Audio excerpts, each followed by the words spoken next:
To Face is the national youth organizer of the governing New Patriotic Party. You can call him the youth president of the elephant or the chief baby elephant. His name is Salam Mustapha. You're welcome to Face to Face. Thank you very much. How are you? I'm okay. Quite strong. Are you sure you are not crying small? Because just today, the Speaker of Parliament has been swearing in James Jachikwesin again as the Speaker of, the Member of Parliament for Asin North. Your guys should be crying today because you really thought that you were going to win that seat. I like your diction when you're introducing the program, licking wounds, and I don't think that we're actually licking wounds. We're okay. If you look at the entire Asin North by-election, vis-a-vis what we did in Kumewu, it's a case of the NDC maintaining their seat and we also maintaining ours. So it was their seat that we were trying to go and take. It didn't happen. So in actual sense, we are not licking wounds, rather drawing lessons to see how we prosecute a holistic campaign come 2024.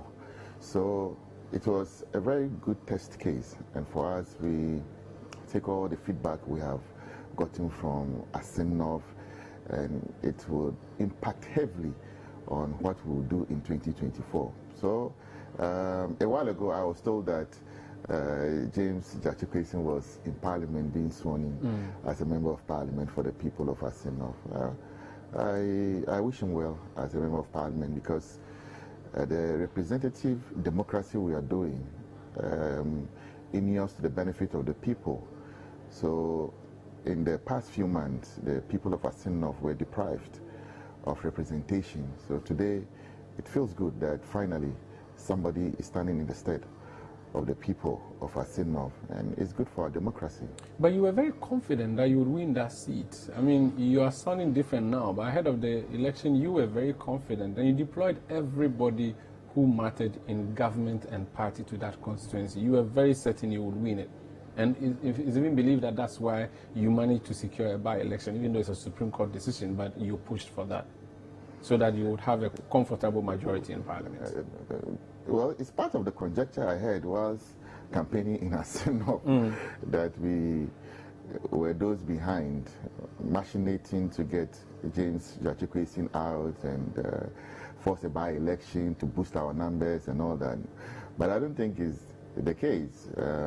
He fell foul of the law, the very law that is dealing with Joe Kwesin, the same law that dealt with Adamu Sakande. The law hasn't changed.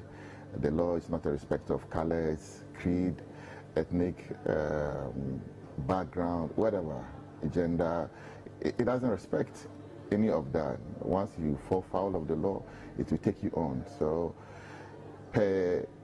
I am an elections person, and I can tell you that election is a process and not an event. That's the first thing you learn about elections. It's a process.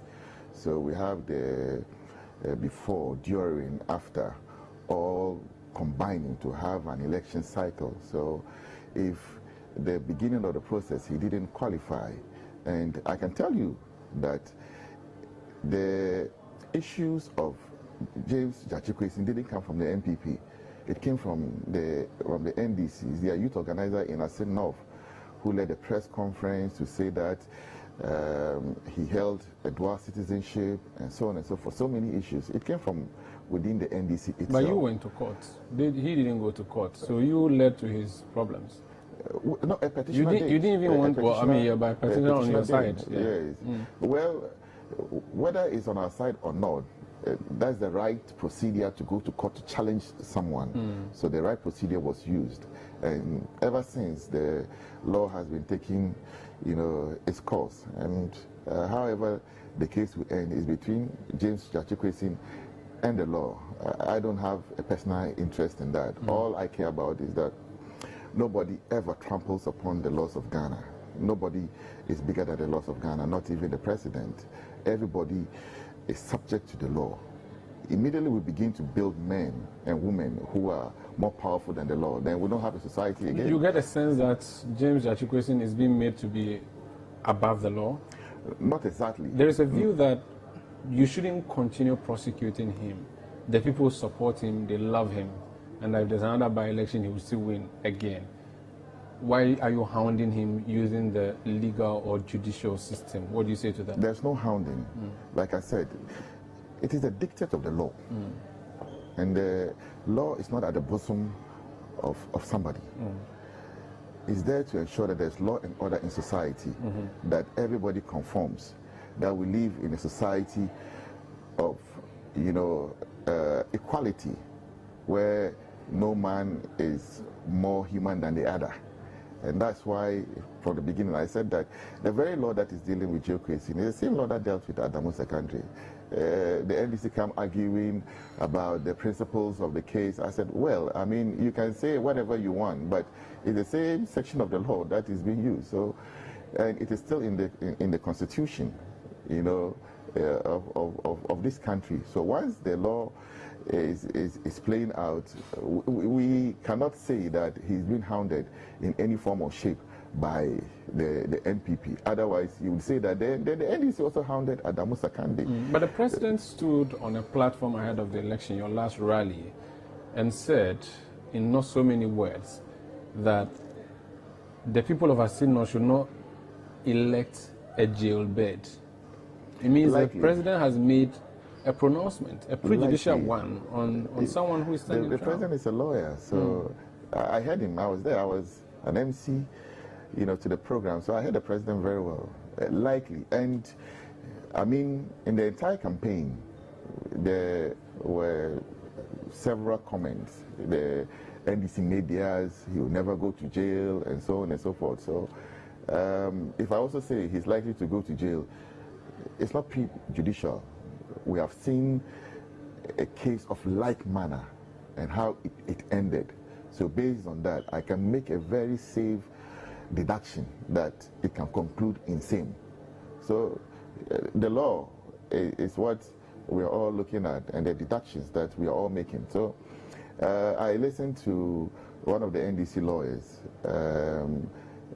Tamaklo Ediji, and he said emphatically that Joe Grayson will not go to jail. I said, yeah. I mean, when I watched, I said, okay, that is okay. Maybe from my perspective, from my understanding of the case, looking at the precedents, he will go to jail. And if I say same, like others have also said, I have not made any prejudicial comments, and I've not hounded him in any way. So I think that it's part of our body politic, and it will continue to play. At the end of the day, it's between him and the law. And at the end of the day, there will be finality. Whether he walks, back to his bed and sleep comfortably, of the world.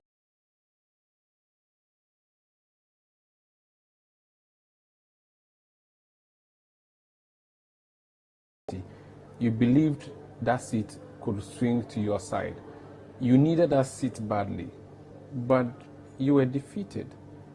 Which of your strategies failed you? Was it that you should not have fielded a new candidate? Could that be what worked against you?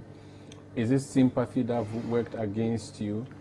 Or the one that everybody is talking about, that it is the incompetence you have exhibited in government that is reflecting there? John Mahama, a few days to the election, told the people of Asin North that they had a fine opportunity to show to Ghanaians what to do in 2024. So today, when James Jachukwueze was being sworn in, he went to the House of Parliament to support him. Essentially, for him, it is victory in 2024, not necessarily in Asin North. What went wrong for you as a party? Well, in the absence of scientific research as to what went wrong, the rumors, conjecture, speculations will continue to be rife. But I believe in science and data, so I strongly believe that we should have a very, very detailed research into the outcome.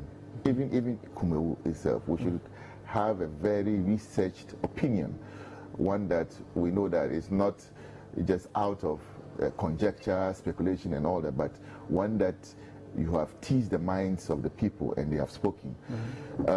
I won't say that we got our strategy wrong and all that. But of course, as a national youth organizer, as a national officer of the party, I'm quite experienced when it comes to by-elections. I was counting, and I still know is the sixth one I fully participated in, right from Cherkoni in 2013, 2009, all the way down to 2023. That we have gone for Asin North, and all my experience have come to bear and send me in the direction that by-elections are a special project, you know, because the entire force of the party is brought to bear. So we, in the political circles, we tell you that by-elections are national elections, you know, because both parties, in fact, all parties involved, bring the full machinery to bear as far as, you know, the campaign and election is concerned. So we all did so. The NDC brought their full machinery to bear. Every single NDC MP was there. Every national officer was there, rank and file. Same in the NPP. You know, we're all there in our full force. You understand? We campaigned. At the end of the day, sovereignty lies in the people. The principle of choice rests with the people, and they would go and exercise it. And they have done so, spoken their minds that this is how we want it. Mind you, Central region is a swing region. And if you have taken your time to do trend analysis of the 23 seats we have in Central region, it will amaze you how sometimes cross voting takes place. In 2020, this same constituency, Nana Addo Dankwa Akufo-Addo won the presidential side of the election, but our candidate Abena Druwa lost the parliamentary seat to James Jackie Kwesi, who won, but John Dramani Mahama also did not get majority votes in Asin. You get the point. Yeah. So I was at a polling station called Asempanaye, 4 polling stations, and when the results came, I looked at it and I said this was a problem because I saw cross-voting in the results. It was talking to me. So at your polling station? Yeah, this was our stronghold. So you didn't lose the polling station, but, no, we didn't lose but the your numbers station. reduced? But yes, our numbers, the NDC numbers went up in those polling stations. Okay. So clearly, it was speaking to you in a certain direction. So it could give you a sense of what to expect across the constituency? No, not entirely. Okay. Sometimes, you see, every election is different. Every election is different. So if you are going into an election, you must understand the dynamics that drive that particular election. So clearly, in Asinov, I raised a number of concerns, you know, per my interactions on the ground. You know, I was getting some feedbacks that I thought that should be a bit different because assuming in Nkumewu, I come to talk to the people and they are very expressive. If people, when we vote for you, we don't hear from you again, and so on and so forth. And you know, if you continue like this, we'll not vote for you again. And they're expressive. But you go to Asinov and say, you go and talk to people. Okay, we've heard, we'll vote for you. But the woman okay, so it's in their head. When they tell you that, oh, here they don't have a problem. How they will need problem be anyhow. Not just in that's where there's problem. When a problem was. Okay. So when I was getting a number of that, I kept. You were worried. Yes, I was worried. I asked people. I said, this is the response I am getting, and it's 2 things. Either we are going to win heavily, or it's a problem. We're going to, okay. Yeah, because. So they were misleading you. You could sense it. Well, not misleading as such, but you know, when you do this job for a while, you understand the voter. When you're an elections person, it's tricky. You can look into the eye and tell that, no, this person will not vote for me. We have done over a period, so we understand body language. Yeah, so when you go out and you go and campaign and the body language doesn't tell you that it's right, that when it walks like a duck, when quacks like a duck, it is a duck. Definitely. It's a duck. You know, so. But you deploy last minute projects. You want to do roads quickly. You wanted to impress the people. Do you take lessons from that? You did that in Kumewu, but it's your strong suit, so you won it. But do you think last minute projects, and I don't know if you're going to agree that they are last minute projects, could lead to anger, which is the case that happened, and that the people were doing funny form, you were dropping money and they were picking it all right, but they knew they would not vote for you. They're like, if you could drop money last minute, why didn't you give it to them all this while? Omar, interestingly, we did not start any new projects. You sure? Yes. When I got to Asim, I stayed in Asim for straight 21 days. In the last 3 weeks of the elections, I stayed in Asim. Prior, we had been in and out. But for the last 21 days to the election, I stayed in the constituency, crisscrossing the hinterlands and all the places. You see, like Kumewu, when I got there, the first thing I did was to ask the DCE, what are the projects that we have done here? And if you don't mind, I have a very comprehensive list of projects that we currently ongoing. We have started. Started when? During ahead of the by-election? Yes, a lot of the projects started long before. You sure? Yes. Okay. The NDC made issue out of the roads, Brekuta roads, but it had been given on contract.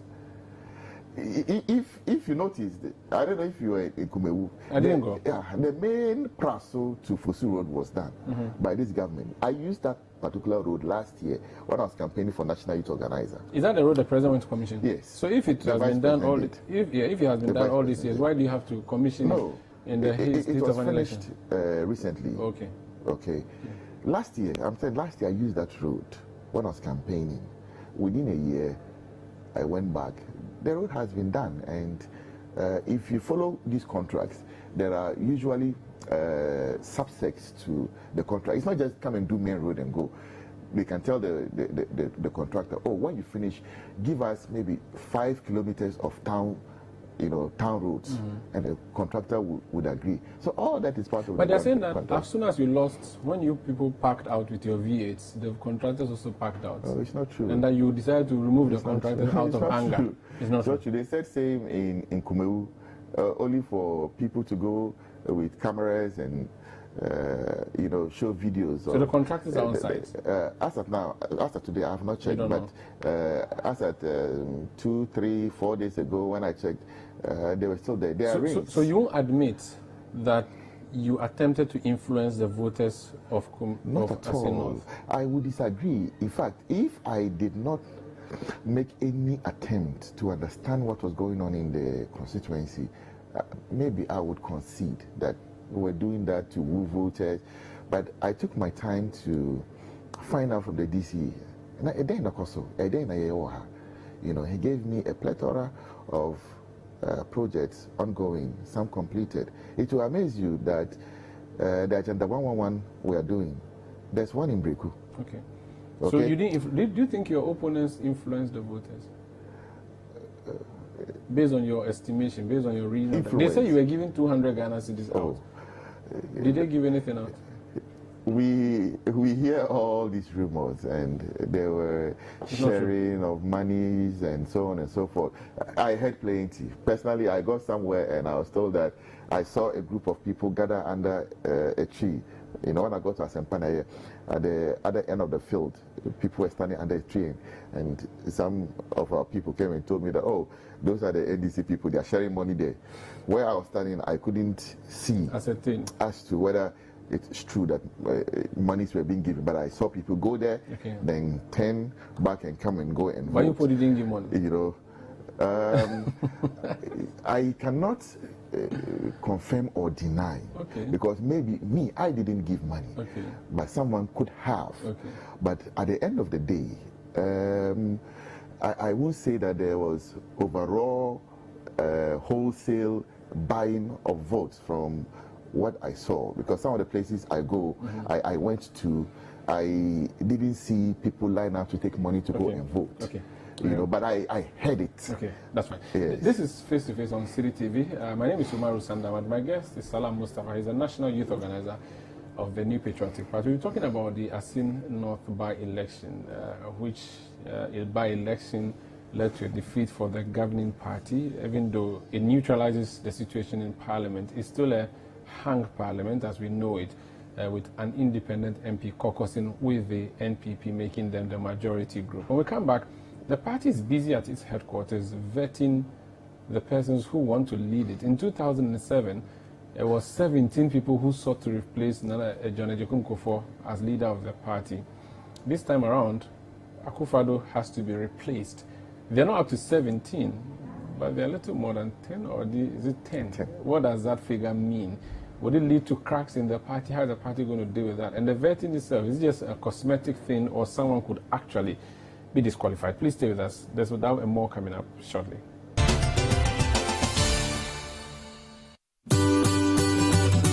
City TV is live on DSTV. Find us on channel 363. On GoTV, we're on channel 117. And on HD Plus, get us on channel 108.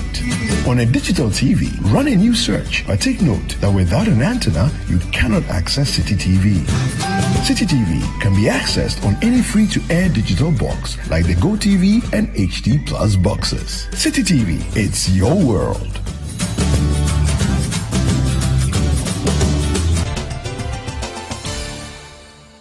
You're welcome back. This is Face to Face on City TV. My name is Sandam. I'm here with Salam Mustapha. He's national youth organizer of the New Patriotic Party. We've been talking about Asin North. At the end of the discussion, I'll ask you if the defeat in Asin North means a defeat for you in December or November 2024. But let's talk about your own party internal elections. You have shelved your parliamentary elections. You are going to do your presidential primaries. How has the exercise been so far as a national officer who's been following and superintending over the election or the election process? So far, so good. I mean, I have been amazed following the process, just like I've done over the period following presidential primaries in the party. 2007, I was quite young in 2007 when we had a very heated presidential primaries. The rest largely saw Nana Akufo-Addo plummet his opponents and taking a very commanding lead of the party, structure. So, unfortunately for us, we will not have that iconic leader again. Being our flag bearer. Why not? You mean you won't have him, yes. Not that you won't have an iconic leader. Yes. Okay, I get it. Akufo-Addo remains it remains iconic as far as our party is concerned. Even more iconic than John Kufuor? No, Kufuor is an icon, but okay. Akufo-Addo's iconic status is because of the long leadership that he's held the party through, from opposition all the way into government. So Akufo did the same. I want to be sure. Are you comparing and saying one is better than the other? No, okay, I just want to be sure, because I don't want a headline that will come out and say that it's top notch. You have said Akufo is better than John Kufuor. Not at all. You are not doing that? Not at all. Okay, that's fine. Proceed. Yeah. Proceed. President Kufuor is top notch. Okay. Yeah.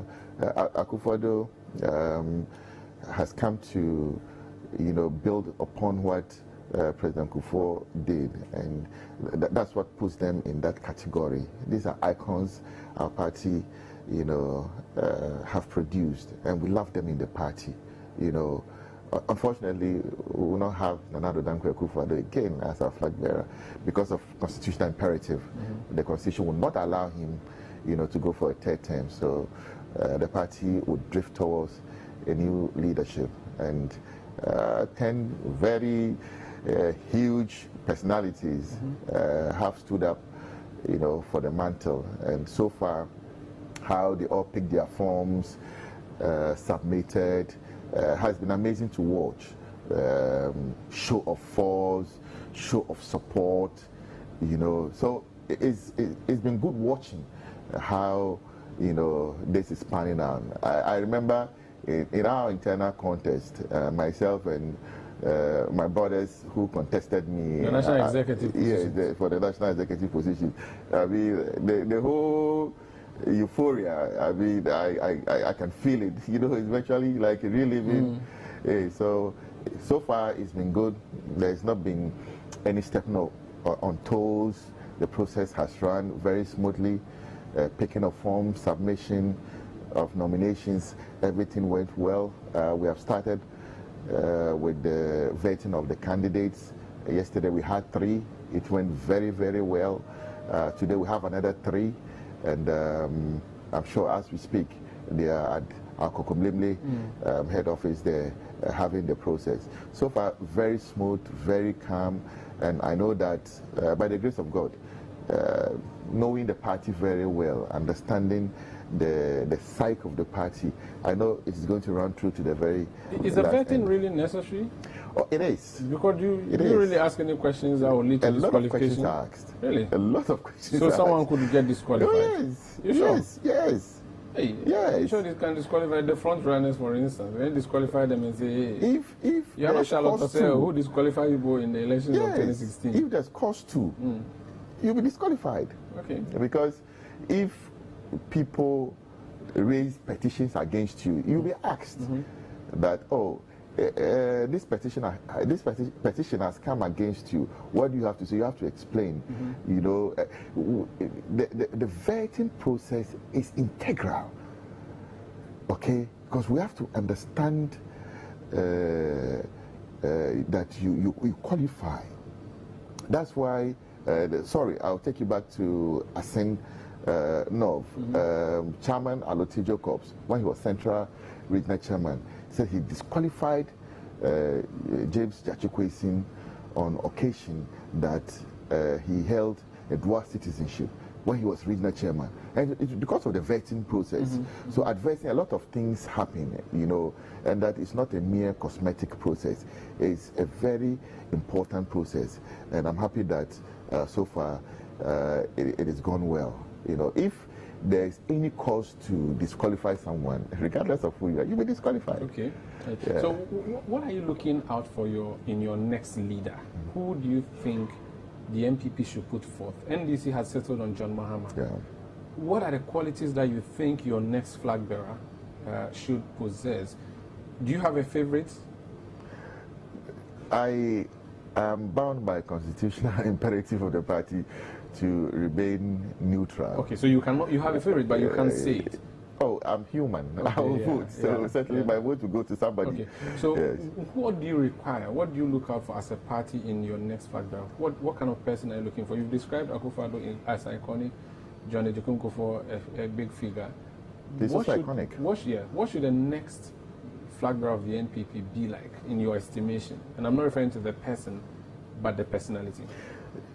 To gain this iconic status in the party, you must be able to hold the party. You see, the NPP is a conservative party. It's a very traditional party, large following. So to be celebrated as the leader we cherish, you should be able to hold it together. And that's what the huge figures who have led this party have been able to do. John Ajekun Kufuor, Nanado Dankwa Akufo-Addo. You should be able to hold the party. And when I say hold the party, they understand that particular language. Okay, you should be able to unify the party, bring everybody along. Like it or not, after the presidential primaries, there will be fallout. Some will feel aggrieved that their person didn't win. It is now incumbent on the winner to find a way to bring everybody on board and let everybody feel belonged. And that's how we're all going to go all out to ensure that every single party person is in line, believes in the cause, and ready to fight to the very last minute for the party. So the leader should be inspirational. When we see you, we you see, I had an interview with a sister station when we were having our final rally, and it was raining, and we're in the rain. And she asked me that, but why are people still standing? And I told her that even why the need for a final rally and all that. And I told her that there is spirit in the party. There is spirit. And when the leader comes, we should see the spirit of the party in the leader. So those, when Akufo-Addo comes to stand in front of the party, he embodies the spirit and soul of the party. And that's what the next leader should be able to do.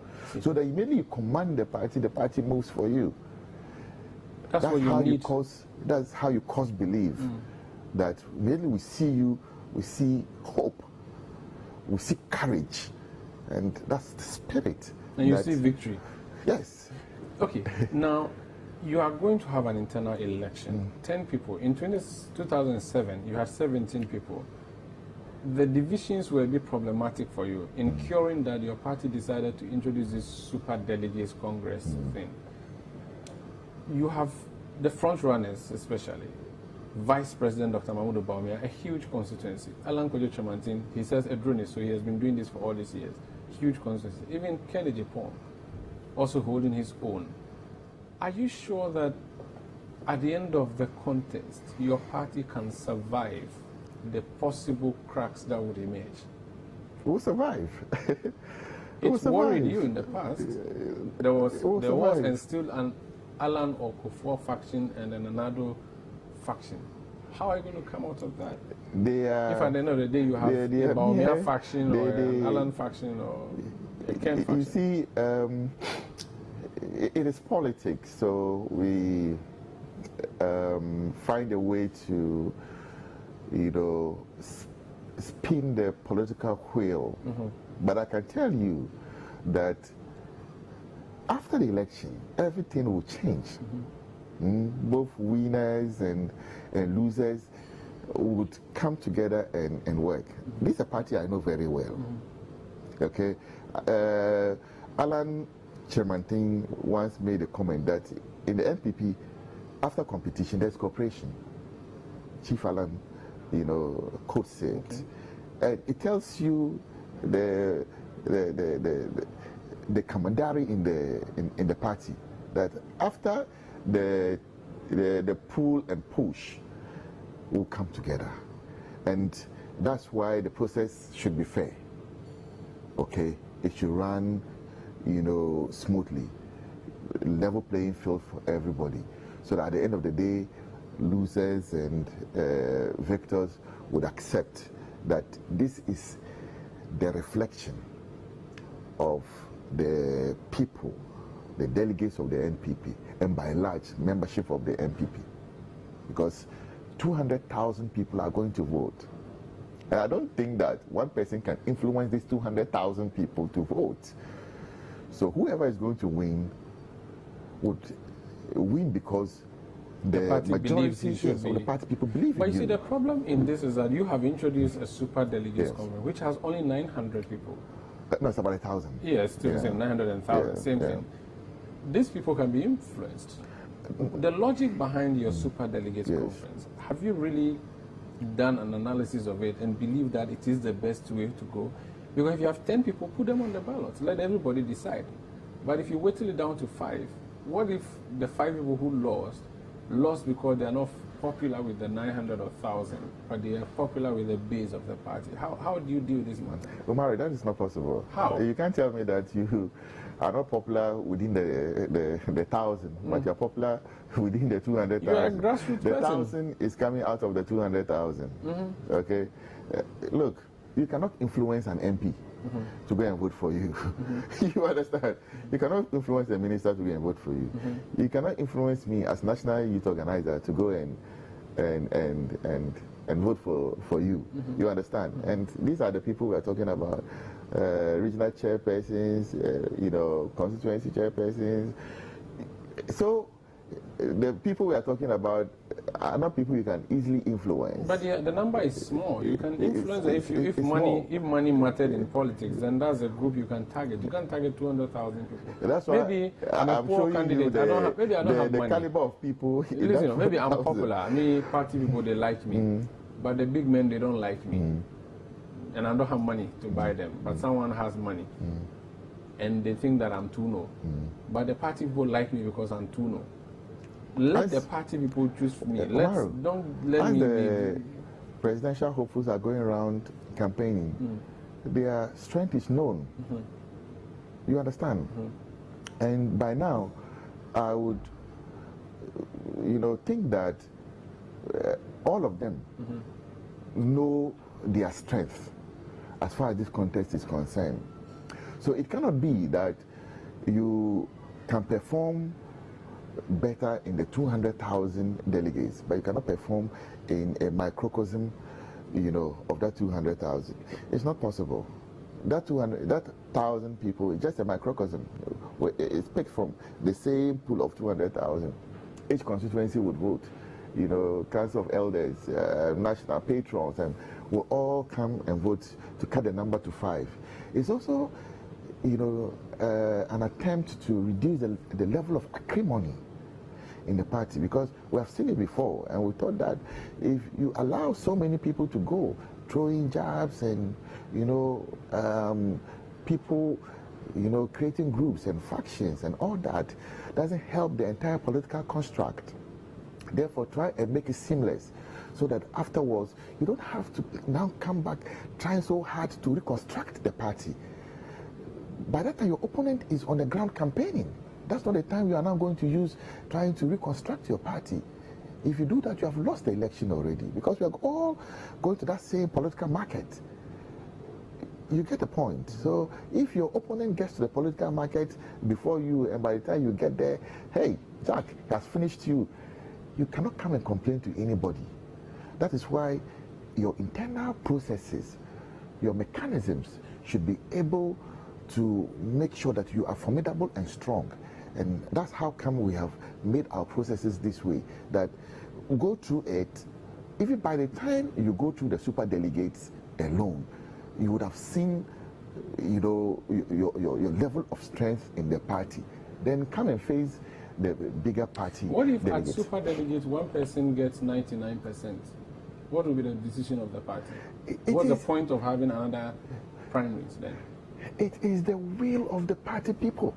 You still have to subject it to a vote. Yes, it's the will of the party people. I mean, one guy wins everything, the rest don't it's the get will anything. of the party people. So you still have to send the 5 people to Congress. Yes. Waste of resources. It means that the party clearly, if going by ideology, the party wants this guy. So give him the chance, let him proceed. You don't have to go If subject. the others, it's a democracy. It's a democracy. If the others decide that, you know what, looking at the results, Yamanonko, in 2007, Alan Chemantin in the second round said that, you know what, I think that in the interest of unity and all that, I mean, let's let Nana Dankwa Akufo-Addo go.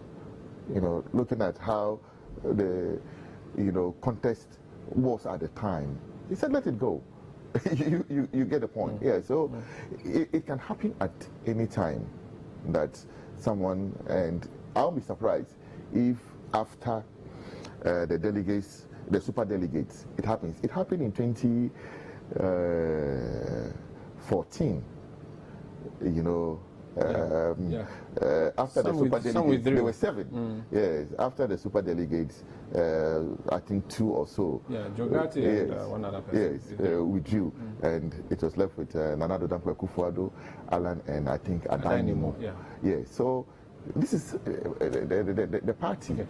And the person you are going to choose, do you have amongst the 10 people someone who can really match John Mahama, someone who has been vice president before, minister before, MP before? Can any of you people match him? John is not a match to, the front runners of of this contest. Yeah, sure. I don't see John He has Dramani won Mahama as elections before. formidable, as strong. I think he's also the weakest candidate for the NPP. Really, NDC Yes, or yes, NPP? for the NPP to Really? trounce. Yes, we'll trounce him at the polls. This one, Any of your 10 people can defeat John Mahama? any of our 10 people Are can you defeat sure? John. You can defeat John. Are you Dramani saying this Mahama. just because you're saying, you believe it? I believe it. And your I belief is believe coming it. from where? I believe it. I understand the political system of this country a little well. And Umaru, I can tell you, I'm not God, but John Mahama return will not happen. Really? Yes. Because? Because You have sent us to IMF? No. Because you have everything disappointed he has us big to time give as a this party? country, he has given. Really? He's done? He's done. So we should say goodbye to him? Yes. And I'm sure after this he will come to that reality and say goodbye to frontline politics. By now he should be grooming someone to take over in all, humility. That's what I thought. The frivolous attempt to come back is a fallacy that I don't see happening. Okay. It will not happen. John Mahama return will not happen. This is Face to Face on City TV. Salam Mustapha is National Youth Organizer of the NPP. He says John Mahama's return will not happen. In the next few minutes when we come back, we're going to talk about the NPP's attempt to break the 8. What is the foundation that the party has built? For which reason it is so confident that it would win elections 2024? He will not tell me which of the candidates he supports, but John Mahama is still there, waiting to fight or match up with anybody they are going to elect. Is it truly the case that Mahama cannot match any of the 10? We'll look at the issues when we come back. Please stay.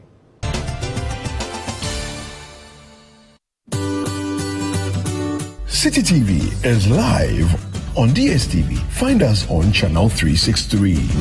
On GoTV, we're on channel 117. And on HD Plus, get us on channel 108. On a digital TV, run a new search. But take note that without an antenna, you cannot access City TV. City TV can be accessed on any free-to-air digital box like the GoTV and HD Plus boxes. City TV, it's your world.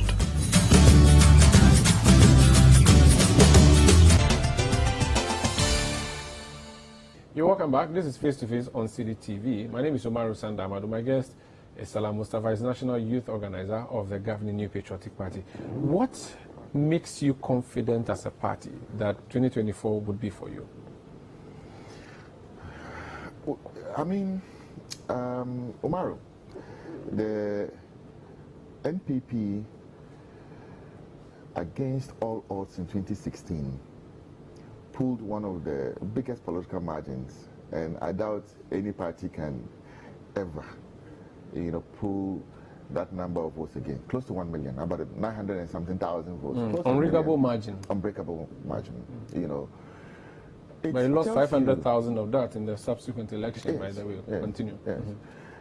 It tells you that this is a party that has mass following.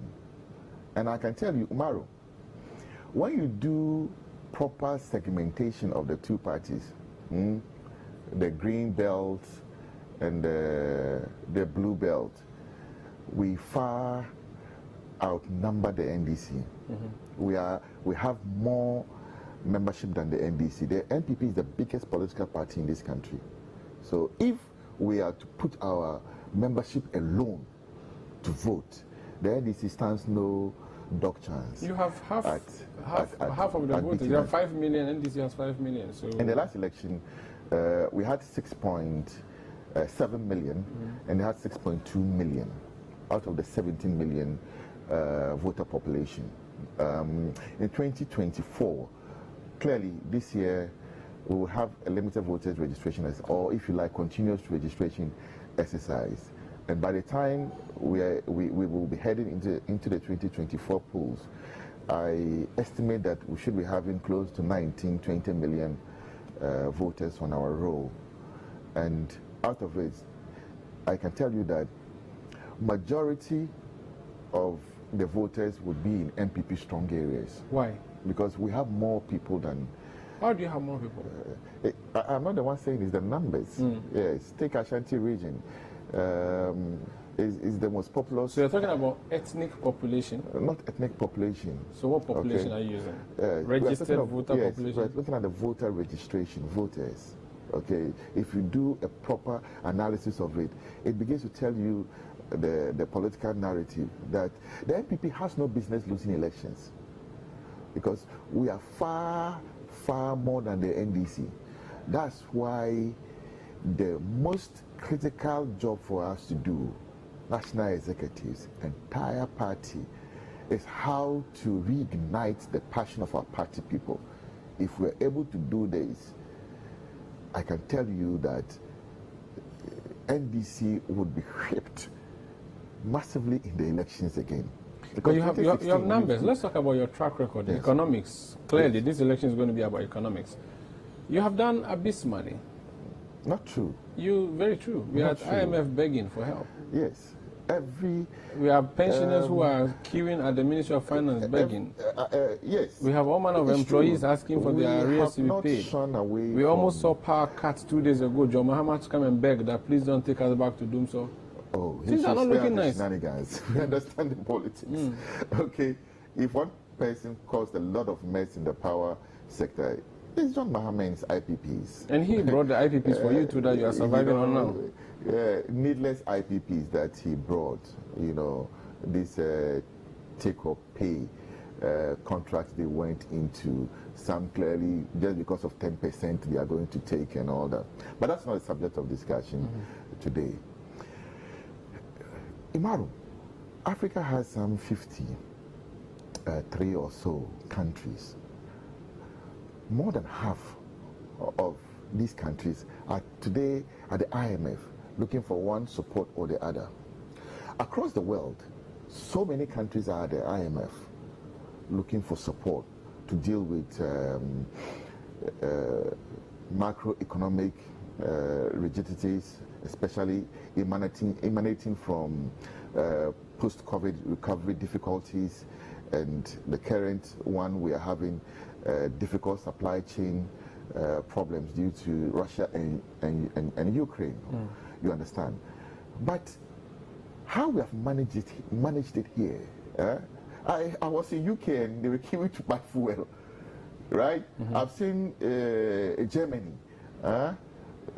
threatening to shed, to load shed. Okay, I've seen Spain, people rationing rice, tomatoes, pepper, salt. Okay, even America itself, these powerful countries have all gone through serious economic difficulties. The IMF, World Bank themselves have told us that world inflation has gone up. So every economy has been affected in the world. So true, we have faced economic challenges here. This government has not run away from it. This party has admitted. But within the difficulties, we have managed to ensure that there is regular power supply here. We have never gone to queue to buy petrol and allied products like we saw in Nigeria, who are much bigger producers of petrol and allied products than us. You get a point. So yes, we went into a very difficult period. But how we have even managed it here clearly tells that we have done much better than top countries. And this brings me to a certain point I make all the time. Most of the times, we think that, if you like, G8 countries, because they are the power blocks, they must do something before, or their state is better than ours. But when COVID came, you realize that here, we managed COVID far better than they did. So it is not always the case that they are superior to us in thought, in action, and everything. But there are times that we have also... Because COVID didn't treat us the way it treated them. The devastation here was not that massive. We are even more proactive. Really? By March, we had already started scanning... We're begging them to give us vaccines. Yes. The one we went to buy, we inflated it. It almost became a national scandal. All vaccines and all that. But we're getting there. We are getting there. Look, how it devastated Europe, America. But today, you cannot say that Africa, we didn't manage it better. But of course, I don't know, some form of inferiority complex in us will always think that we are not doing better. When the Vice President of USA came here, Kamala Harris, she commended Ghana for, leading in terms of medical drones. Ghana is the leader, is the world leader. But one would have thought that this same zip line, an American company that started in America and, couldn't get American government to make it a whole project, is an African country that took it to make it a project. That today Americans have to come and study what we are doing. Rwanda is studying what we are doing. Other countries are studying what Ghana is doing. It's not all the time we are bad. There are times that we can also lead. When we begin to build that confidence in us, we will get there. Once there's no fair trade that makes sure that in terms of economic diplomacy we are ahead, we must keep fighting to ensure that we are able to liberate ourselves. We have all the resources that we have here, both human, material, everything we have here. What is left is for myself and you, everybody, the youth of this country, all of us, to build the confidence to take the West on. Give me and three I like things. how, the Asia deals with the West. They are not puppets for the West. So we Africans must develop our own confidence to come and deal with the West. Give me three things that the Akufo-Addo government has done, for which reason a Ghanaian voter who goes to the polls in 2024 should go for the elephant symbol again. If I'm going to mention, I can't mention. Well, just three will be fine. Three top things you think are the reason. Infrastructure. Infrastructure. Today, you don't hear the NDC saying, "Your mama nation builder," blah, blah, blah, blah, and singing. He's still the nation builder. There's some toy will come and play in front of you. They don't. He left hospitals for you. He left. In terms of which hospital? Which hospital? He left I can take UGMC, he you left around and East. see the Agenda 111, what we have done. Oh, my today. friend, Agenda 1, how many have you completed?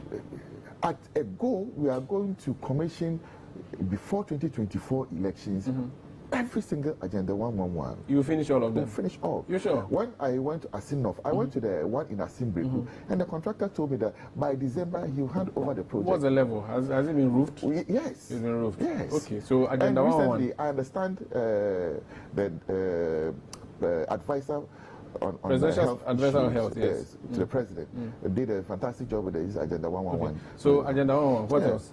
I was talking of infrastructure. Yeah, okay, right. so infrastructure. The NDC cannot compare hospitals, roads we have done. They did Dubai for you. They did Dubai in circle for you. But look at what we have done at Pokwasi. Far outweighs what They left did the at Pokwasi at agenda Dubai. for you. They You didn't came leave to anything. That their lies they keep telling. Everything nice they see NPP, hey, we started. It's a lie. Okay. It's a lie. Infrastructure. Next thing. Education. Free SHS. Free SHS. The one that the people... myself and you are here because of education. Look, where I come from. But I was getting food when I was in school. I went to my school recently. They are eating rice without stew, without fish. Education. Where I come from, my small village in Tamale, that today I'm sitting here and you are interviewing me, that is going to go worldwide. It's because of education. It's because of Free education. SHS. The third thing. Right. Because we have to go. The third thing that you voters should look out for.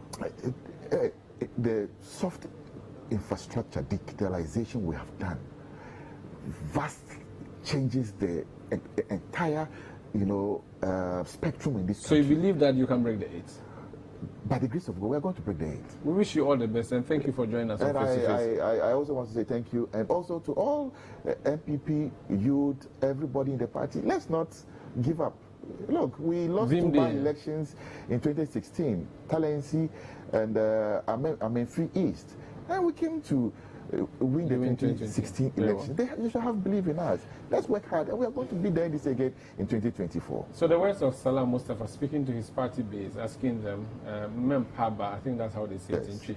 My name is Umar Sanda Amado. This has been Face to Face on City TV. Thank you for watching. Keep watching City TV because it's your world.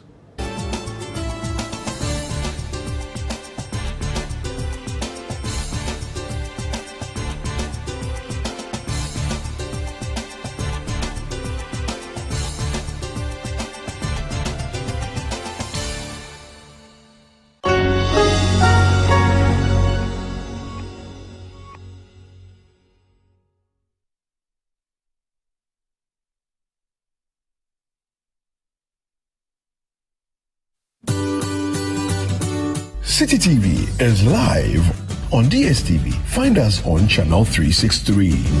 On GoTV, we're on channel 117. And on HD Plus, get us on channel 108. On a digital TV, run a new search, but take note that without an antenna, you cannot access City TV. City TV can be accessed on any free-to-air digital box like the GoTV and HD Plus boxes. City TV, it's your world.